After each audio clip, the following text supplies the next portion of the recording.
So, good day to everyone. Welcome to all of you to this 2026 JpGU-AGU joint meeting. For those of you who don't know me, I'm Simon Wallace, President of JpGU. And I'm Janice LaChance. I'm the Executive Director and CEO of AGU, the American Geophysical Union. We have an incredible week ahead. It's full of learning, connecting, growing stronger as a vital, supportive, and unwavering global scientific community. It's been 3 years since we started the planning for this joint meeting between JpGU and AGU, and during that time, the world has certainly changed. We're facing new challenges, new realities. But one thing remains solid, and that is our bedrock belief in the power of ideas, research, and discoveries that will lead to a better understanding of our world and powerful solutions for the future. We chose transformative science for life and Earth as our theme for this year's meeting. You've probably seen it all around on the posters. And we decided on those words for a very good reason. And that's because all of you, day after day, week after week, through your work, dedication, curiosity, and persistence, are transforming the whole of the scientific enterprise. And so, firstly, a round of applause to everyone here and around in the meeting. It's your drive that pushes us forward.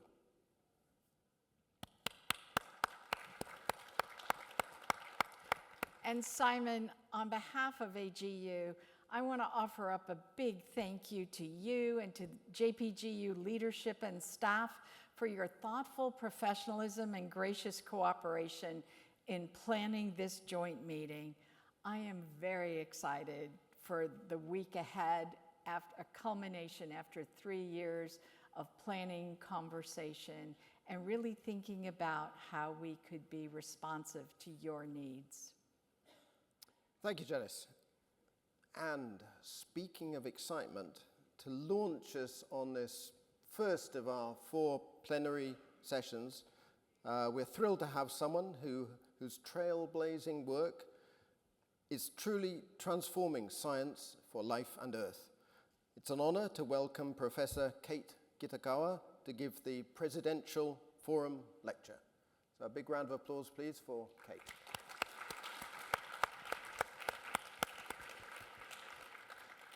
I'd like to tell you a little bit about Professor Kitagawa. She is a specialist in space education, and she is currently Professor of Practice in Space Research and Education at La Trobe University.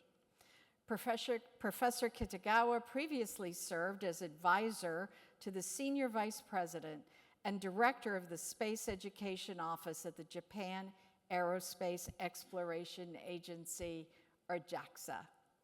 In this role, she represented JAXA in international space forums and chaired the International Space Education Board at the 2023 International Astronautical Congress, working with space agencies from around the world.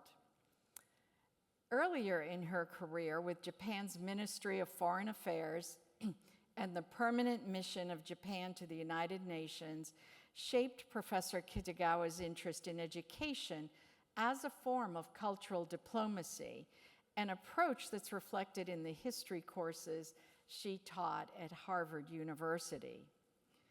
With her Bachelor of Science in Mathematics from the University of British Columbia in Canada, Professor Kitagawa moved on to Princeton University, where she received her PhD in history. She's a prolific writer and a best-selling author here in Japan.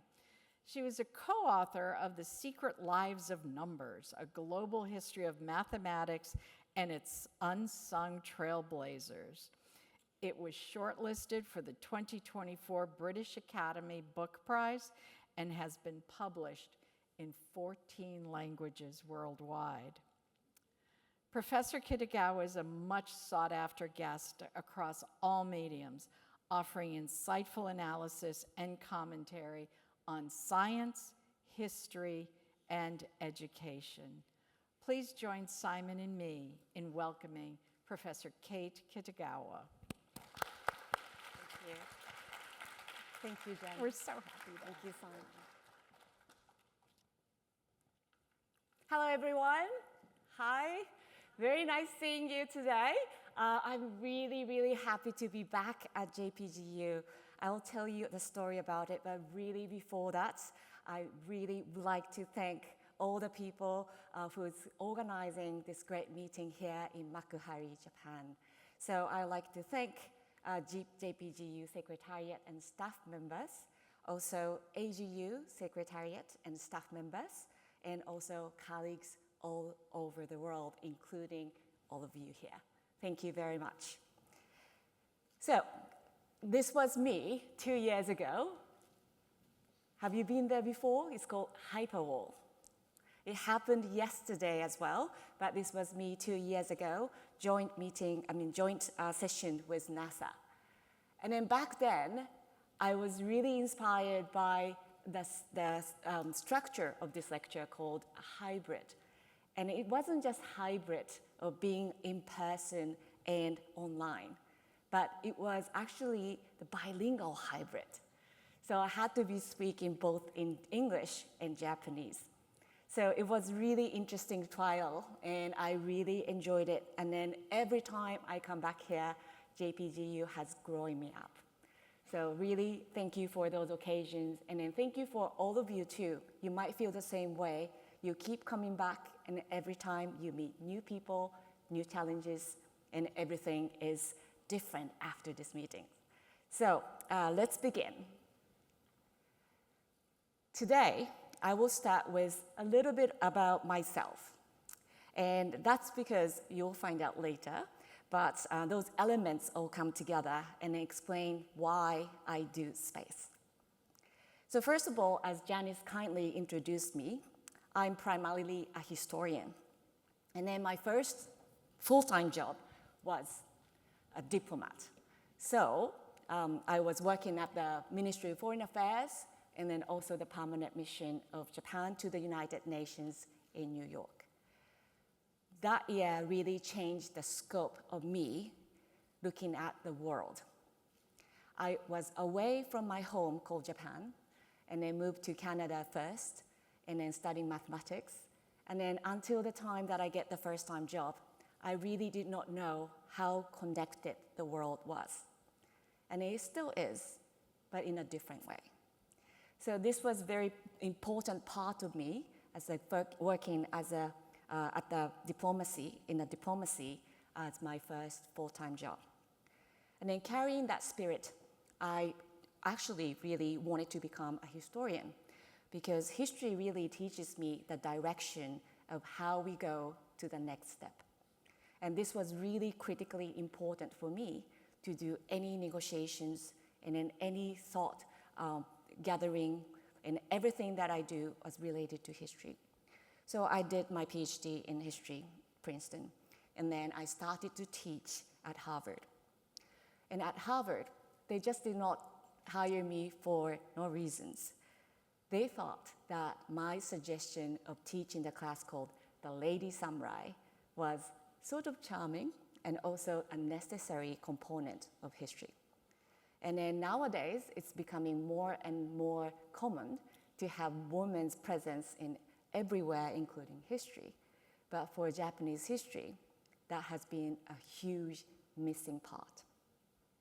So having the samurai culture dominant for all those years, and I'm not erasing that, but to integrate those elements, women's contributions, women's lives, and everything has to be integrated. And then that's why the history course made sense, and then students really loved doing readings and also learning about Japanese culture. After teaching that, I realized that this is really nice thing to teach, but also I really wanted to write and then do research. So I decided to move from Cambridge, Massachusetts to the real, or say, old Cambridge in Britain. So I went to Cambridge, Massachusetts, and then started to write about a global history of mathematics. And there again, there are many, many people believing in European history as the only history. But there are many more. We really have to be inclusive, and you have to be looking for the missing elements. And then not just to talk about the missing elements, but we have to integrate them. And then that's how I decided to write a book about the global history. And there I started to base both in Cambridge and later at Oxford, and then wrote those books in Japanese and also a book on global history in English, which is translated into 14 different languages. So that time, I thought like, okay, this has been really nice trip or travel journey, I would say, of my life. But I was feeling something has been missing in my life, which is that experience of living in developing countries. So from Oxford, Cambridge in the UK, I decided to take this position of visiting professorship, teaching mathematics in South Africa. And there, you can just see a photo of how I enjoyed my life there. This is the one. Over there, the environment is different. It's not safe all the time, and it's not like as rich as you expect all the time, but people really had dreams, and then they really wanted to thrive. And then for them to do that, it's not all about their talents, but they really have to be integrated into the rest of the world. And there, my experience really taught me that I should not be staying just in a circle of comfortable academia, that I really like to do something in the world. And then that time, I applied for this job that I've got, and then that was the directorship of the JAXA's education office. So 23 years of living abroad, I came back to Japan, or say, came to the new country called Japan, because after 23 years, things are much different. So in a new place called Japan, I started this job. And then at the same time, I really wanted to have Japan integrated into the rest of the world. So I really enjoyed working at ISEB, International Students Education Board, which has been run by NASA, JAXA, CSA, Canadian Space Agency, and then ESA, European Space Agency. And these are the heads of educations, including myself, so NASA, Canada's group, and then ESA's group. And then we are really passionate about getting the standard visible. Look at like, this is where we are, not just like Japan is going here, the US is going here, but for all the next generations that we wanted to make standard visible. And then that's how we decided to make the list of things that we can share. And then from that point onward, that we continue the effort of spreading things, not just in person, but in digital formats. So the very first things that I wanted to contribute at JAXA was to make some materials, so mission-based materials distributed in both Japanese and English. And then so whenever you hear about the new project, you don't want to wait until the next event to happen. You want to check it out now on the computer, right? So that's the same thing for kids as well. Kids are even more eager to check it out straight away. And then they wanted to learn. And it's not always the teachers there to teach them, but they can self-teach, like what the important part of it, how the mission goes, and so on. So those are the first 3 trials that I've gotten. So SLIM, as you know, I will talk about it a little bit later, but this is the really great groundbreaking work of JAXA, ISIS, and also MMX, which is coming up in this year. And also, if you know Minecraft, the Space Education Office created LunarCraft using the data taken by JAXA's Kaguya project. So using the surface image of the lunar surface, that the office decided to do LunarCraft. So by doing that in bilingual, many people in the world can learn together. And then that was a goal that I really wanted to achieve from Africa. Because you're so far apart, but you can access those things together and then learn together. And then this is really an ideal for me. And then I still practice under the space education under the slogan, education for all. So to talk about those activities, I went to Australia, it's Sydney to talk about it, Jakarta to talk about it, and also I integrated a part of it at here at JpGU Hyperwall. And then taking the next step, I was moved from JAXA's Education Center to the headquarters. And there, primarily, that I did many international conference organizations, and also many guests coming from many different parts of the world to JAXA to learn, so that one of them is set up like this. It's an Artemis Accord, an Artemis project that has been developing at that time, just 2 years ago. And we have been really talking about not just what the next steps are, but what ideologies are, and then what are the common goals are. So I learned a great deal by running those Artemis projects together with NASA's vice presidents, associate administrators.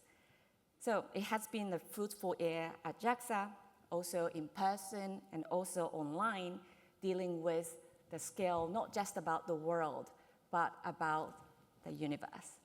So if we have the planet Earth with us, then we just not only going to the different place, but we really have to think about how to protect the Earth itself.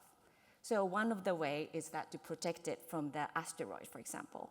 So these are the starting point already 3 years ago that during the planetary defense webinar. And at the same time, I did not stay in Japan, so sometimes going back to London and then trying to have like some display connected to the space education materials online. So this is display of Hayabusa 2, and again, inclusiveness is an important part of it.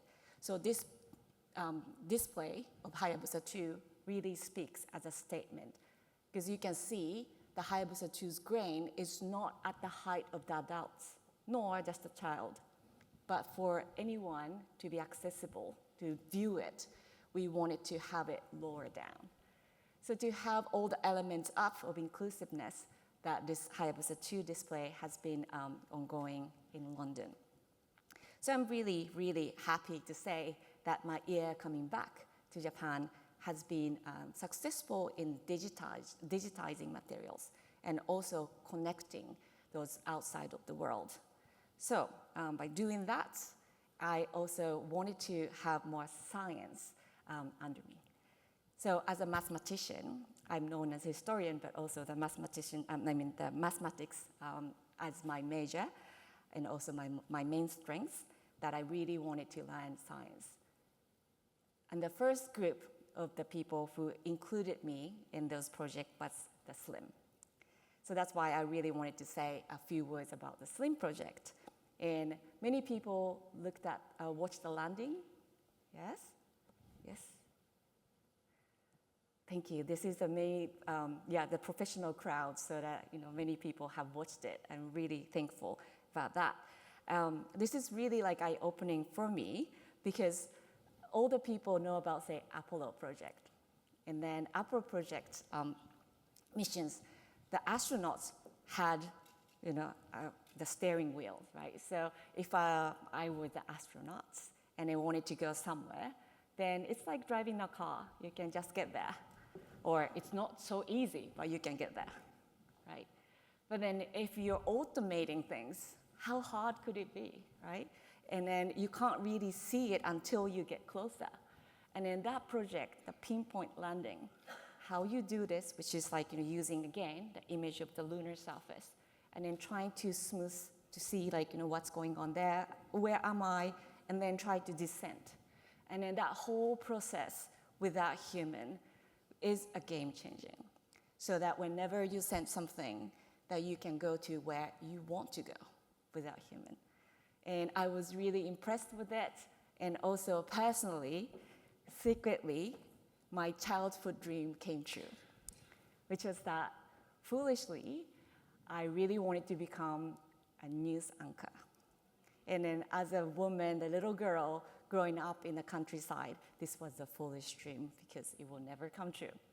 And then this time, the SLIM member chose me to do the simultaneous interpretation, so that I was announcing the progress of the SLIM, and then it has been broadcast at the many places, of course at YouTube, but also BBC and other places.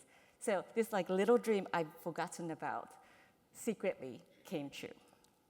So that was a really charming part of journey for me, to say that I wanted to learn something about science, and I wanted to learn something more about international connectivities, cooperation, and that has been really coming through. And then last bits of my work that I wanted to introduce was the famous H3. So why is it famous now? Because we're waiting for June 10th, the next launch. It's a really critical one.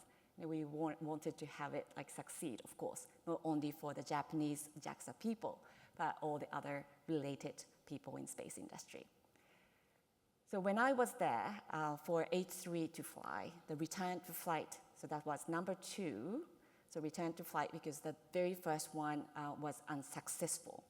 So I was there for the return to flight for the second one, and then as a person, as advisor to the senior vice president, I was in the team of looking into how to make room, or say how to make the payload negotiation happen with the foreign governments or foreign industry. So this was the really interesting job for me, to get there and then see the actual launch, but at the same time, that really hoping the success from the recovery. And in that moment, I had an intensive prayer of please, just let's go. And it really did happen. And then can I just share that 15 seconds of that moment? Mode on. 加工品統治点火。Hydrogen purge igniter on. 全システム発射完了。All systems are go for launch. メインエンジンスタート。Main engine starts. SRB3 点火リフトオフ。Solid boosters ignition and lift off. H3 ロケット試験機2号機は2024年2月17日午前9時22分。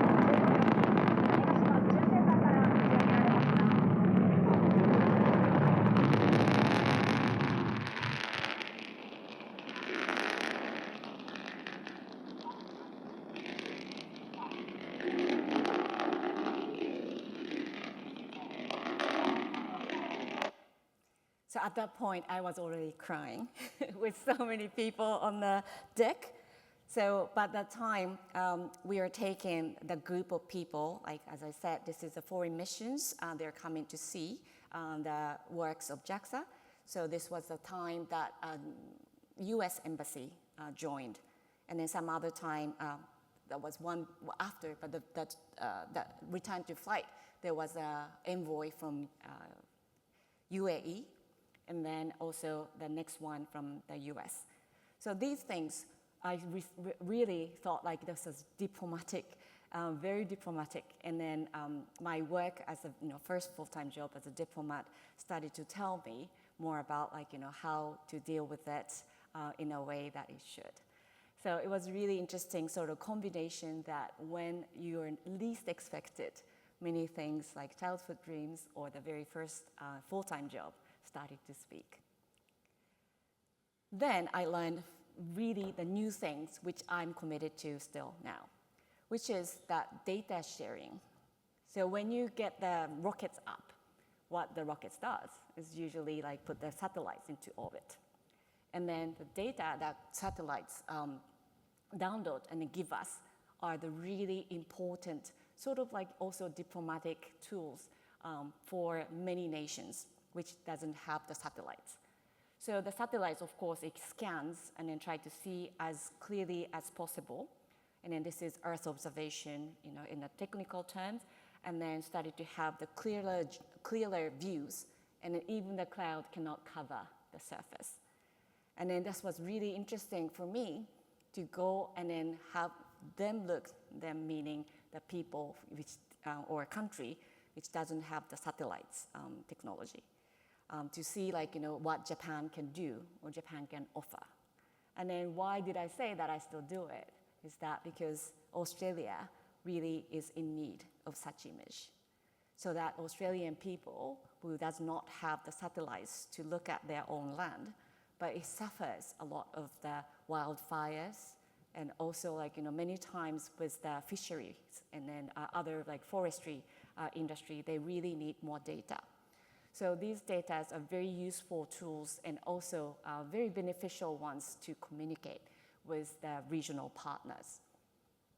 So after ending those like, really new endeavors, I was sent to NASA and then also the State Department for the short-term secondment from JAXA. So there as well, that I realized that NASA will be going through when the transition from Biden to Trump happened. Of course, like, all the administrative transformation that affects all the agencies for the state. But this time, I really thought that the change was coming. So that gave me the chance that I would like to learn and then spread more data and then spread space education into the larger group of people. And I chose Australia so that I can be staying in a place where the JAXA can provide and also other countries can be benefited. And also vice versa, like some of the things that JAXA or Japan doesn't have, Australia or other nations can help. So for the cooperation outside of the world that I'm comfortable with, that I decided to make the new journey. So here, I like to say a bit more about like space in general. So turning the gear from my personal journey to something I feel most amazing about the space industry right now. There are a few things that I really think are impressive. I'm really impressed about space industry right now. So you can just imagine like what you're impressed the most about the space industry. Could be anything, right? Could be still be rockets, still be satellites, but some other things. Just have a moment to think about it, what you're impressed the most.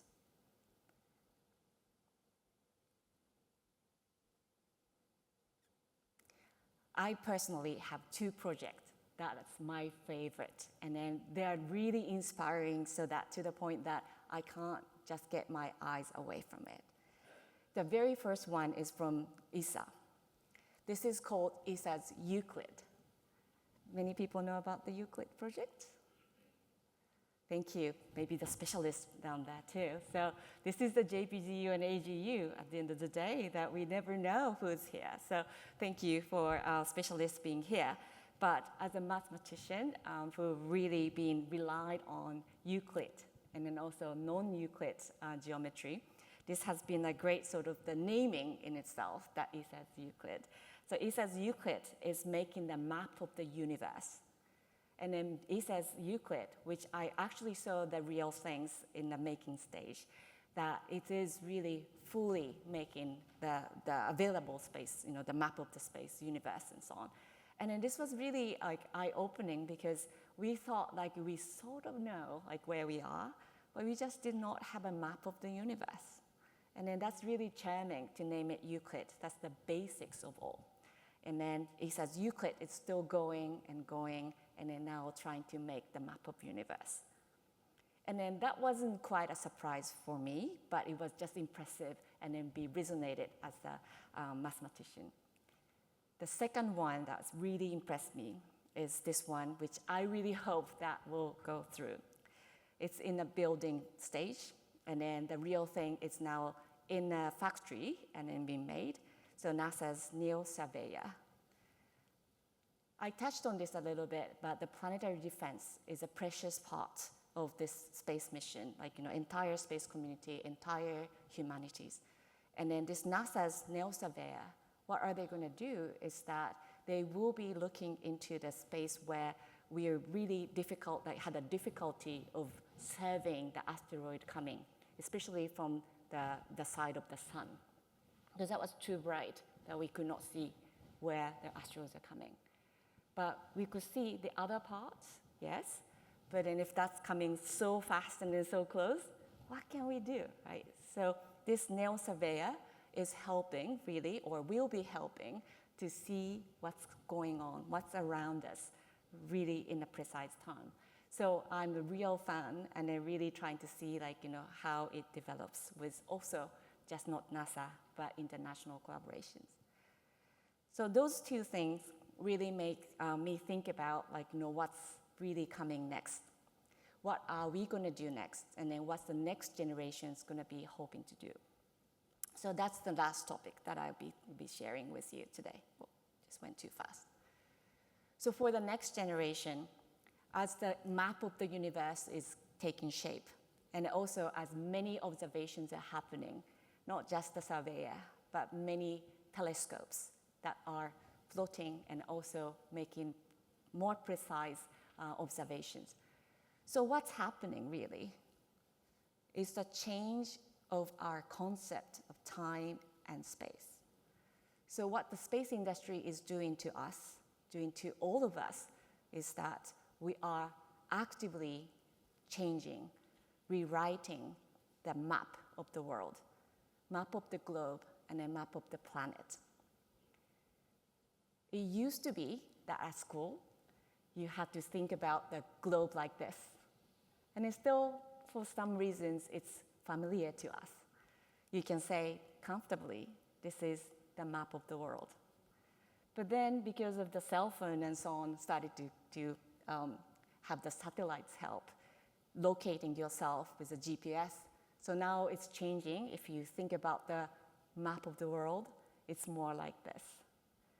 And then now, the satellite's view that we are getting more precision and more precise shape and then conditions of the planet, it looks like this. Time and space are actively changing and shaping our mind concept of time and space in a different way. But also, we have to know, or we inconveniently can know about something that we should do about space, which is like debris and also other asteroids coming in and so on. So as we started to see more and more, not just the concept of time and space, but also we will have more work to do together. So that's what the next generation will be left out. And next generation here, the half of the room, still the next generation. And also we have the bridges from the knowledge passed from senior to now active players and to the next generations. So my final sort of messages to all of the people listening to this lecture, which I'm thankfully giving, is that we now really recognize the world is changing. Not just the world's changing, your mind is changing. Your concept of time and space are changing by every minute. And then what should we do about it? So by changing and recognizing it, only one thing that I would like to suggest is that we would like to not just do cooperation, but we have to focus more on co-creation. So from the diplomats becoming someone works in the space industry, from mathematician becoming someone working in the space industry, from historian becoming someone working in space industry, I can certainly say that the next theme is not just cooperation, we have to be co-creating. So that's the main message, and then through that lens, that all of us have to dream more dreams, because everything is new, and then you are amazing, and then everything is going to become possible. Thank you very much for having me today, and now we are moving on to the forum part. Thank you.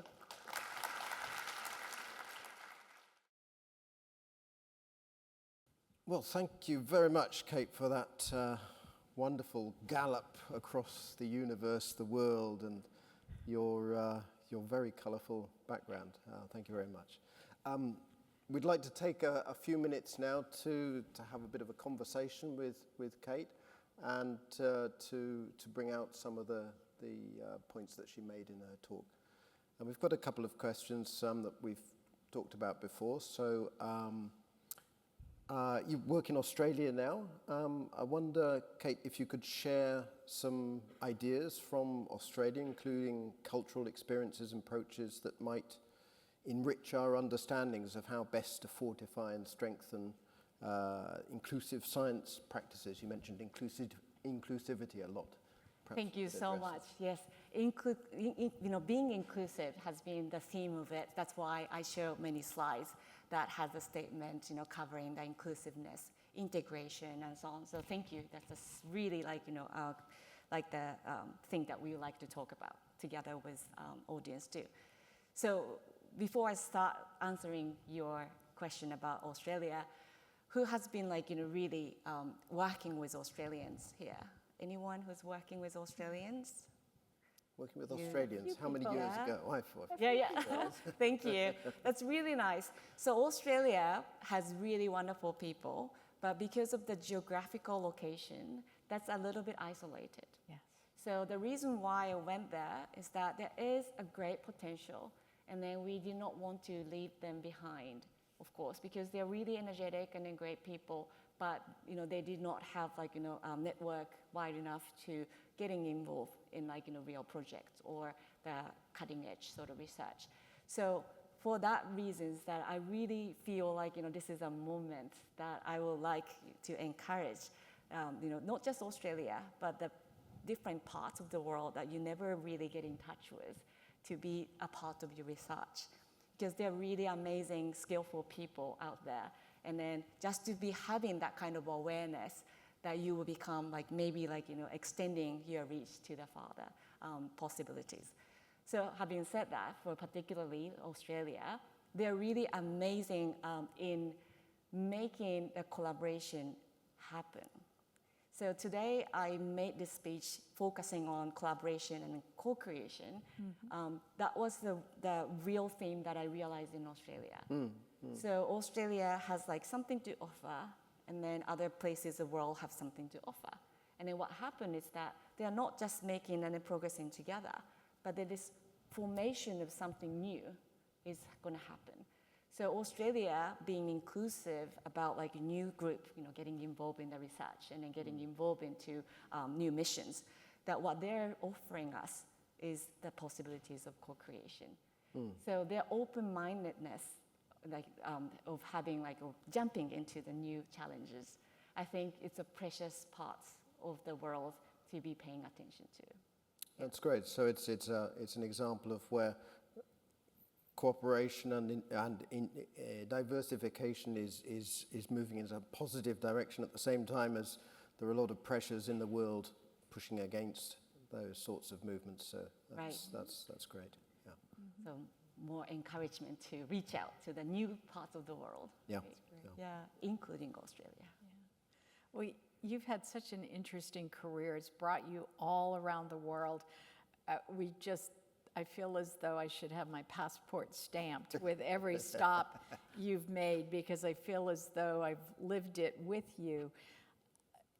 But you talk a lot about science and scientists playing the role of diplomats. You are obviously very successful at it, but we know scientists are really good at talking to each other. So can they really be good diplomats in terms of talking to other people? And is there something about scientists that policymakers can learn from, and vice versa? What can we learn from the policymakers that can make us more effective? Thank you. I think many people in the room are specialists doing active international collaboration. So I think I can still learn from many of you here. But if I can make one comment about that I think science is really making us feel about why are we living and why are we doing this. It's just a very bottom. It's not about the short-term gain. It's about a truth finding. and then it's most satisfying, right? So no matter what's happening outside the world, science is making a small progress all the time. And then scientists, by giving that small steps, they have the true sort of or meanings in their living or life. So for me, by participating or by looking at how they approach the science, that was the most impressive parts. And then I feel like, the education or sometime education go with outreach. The outreach part will have to recognize how diplomatic they can be. So that the science is not just taught as STEM or STEAM, but not just for the subject to learn, but it's about the passion that comes through, and it's about the life that they are creating. That's really something that we should be conveying together with engineering, mathematics, and so on. So for me, really science diplomacy is the absolute truth, and then something that we all has to be more excited about. So again, people might notice that some parts of the world are cutting the budget for science. Yes. And then that's very much unfortunate for whole human beings. Because, for example, my passion now is space medicine. Then space medicine, without the basic science, that doesn't go much farther. And then it's not about rocket science, it's not about visible steps, but at the end of the day, what the space medicine can provide or space science can provide will be back on the people on Earth. So the people on Earth, how many people are living it now, right?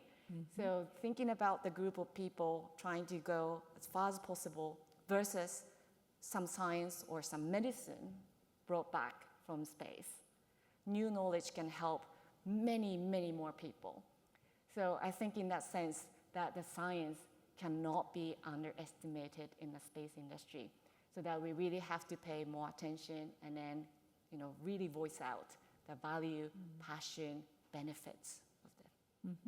Do you find that policymakers pay attention to scientists, or is it only when there's a great launch or a significant discovery that they pay attention? Right. Because it's important for us to sustain that funding at a steady level, even to achieve some of those breakthroughs. Yeah.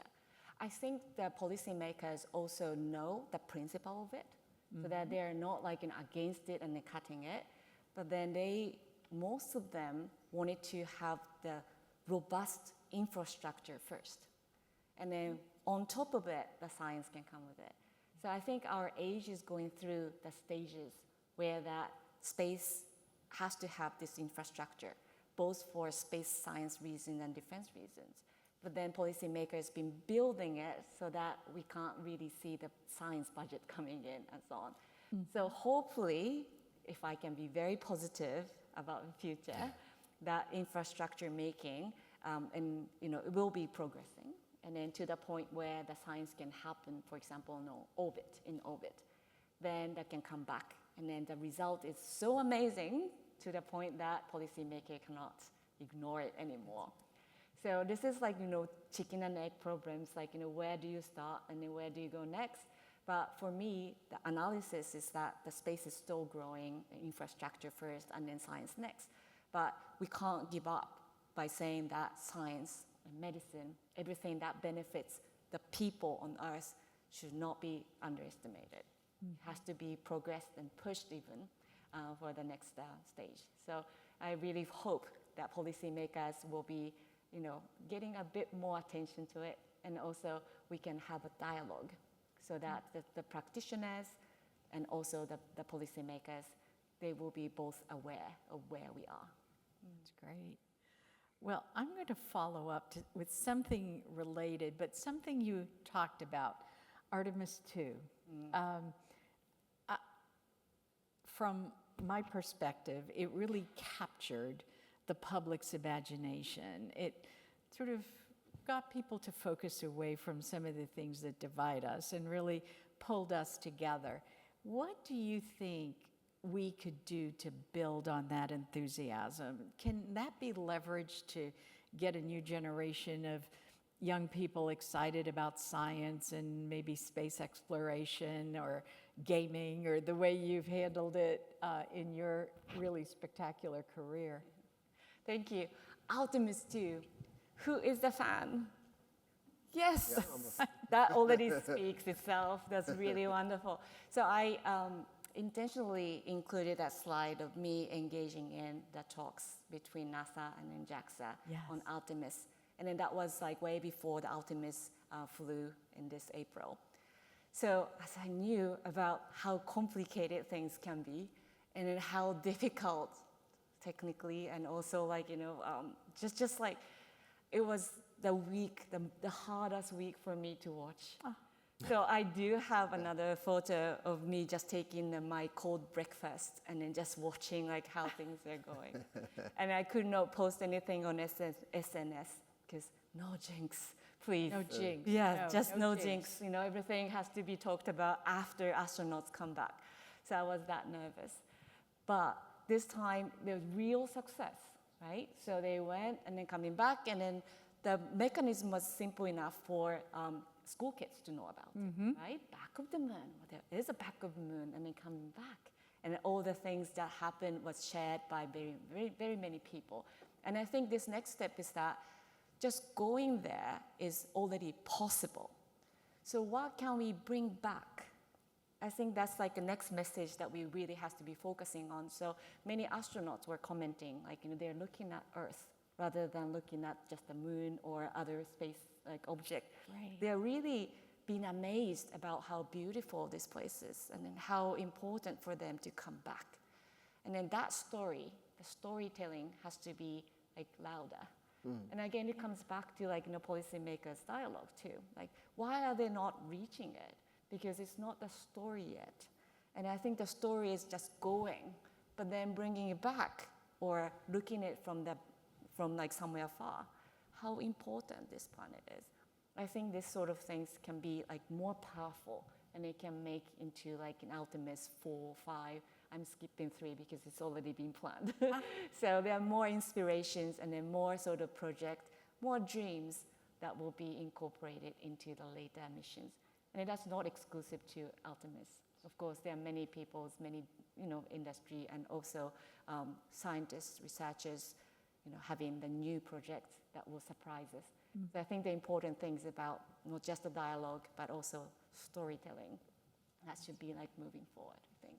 That's great. Great. So perhaps we can sort of round this up by asking you a really easy question.